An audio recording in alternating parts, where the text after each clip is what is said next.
हाल ही में इंडिया एक major crisis को फेस कर रहा है, जिसके चलते ही एक हफ्ते में दिल्ली में 150 से ज़्यादा फ्लाइट्स कैंसिल हुई। रेस्पिरेटरी डिसीज वाले पेशेंट्स कोविड से भी ज़्यादा बढ़ गए और इन सब का रीज़न है एक एयर पॉल्यूशन।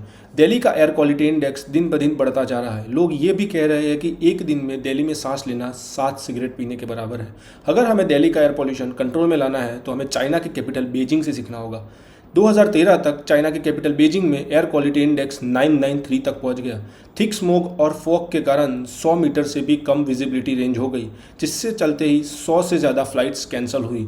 रेस्पिरेटरी डिसीज वाले पेशेंट से हॉस्पिटल भर गए। पब्लिक का गुस्सा और इंटरनेशनल टॉलरेंस को देखकर चाइनीज गवर्नमेंट ने एक एक्ट लॉन्च किया, एयर पॉल्यूशन कंट्रोल एक्ट। इस एक्ट के चलते सबसे पहले इन्होंने रीज़न फाइंड किया पॉल्यूशन का, तो वो सामने निकल के आया कोल, जिसको हम डर्टीएस्ट फ्यूल भी कहते हैं। तो इन्होंने सारे कोल बेस्ड पावर प्लांट्स को कन्वर्ट कर लिया गैस फायर्ड पावर प्लांट्स में, जिसके चलते बीजिंग सबसे पहले क्लीन एंड ग्रीन प्लांट्स पर चलने वाली सिटी बन गई। व्हीकल्स के पॉल्यूशन को कम करने के लिए 783 किलोमीटर्स के सबवे ट्रैक बिछा दिए गए, जो कि one of the longest rail network है in the world. 12,000 petroleum buses को इलेक्ट्रिक बसेस से रिप्लेस किया गया। ईवी कार्स को प्रमोट करने के लिए हैवी सब्सिडीज भी दी गई। 2017 तक 2000 से ज़्यादा फैक्ट्रीज़ को जो हाई पॉल्यूटिंग थी उनको शट डाउन कर दिया गया और बाकी फैक्ट्रीज़ में एडवांस क्लीनिंग सिस्टम लगा दिए गए, जिसके कारण प्योरीफाई कर सके टॉक्सिक गैसेस को। इसके अलावा 35 high quality air monitoring system लगा दिए गए, जिसके चलते कहीं पर भी पॉल्यूशन होता तो तुरंत पता चल जाता।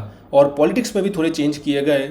AQI के बेस पर सिलेक्शन कर दिया लीडर्स का, जिसके कारण अभी बीजिंग का एयर क्वालिटी इंडेक्स है 77 और लोग वहाँ पर चैन की सांस ले पा रहे हैं।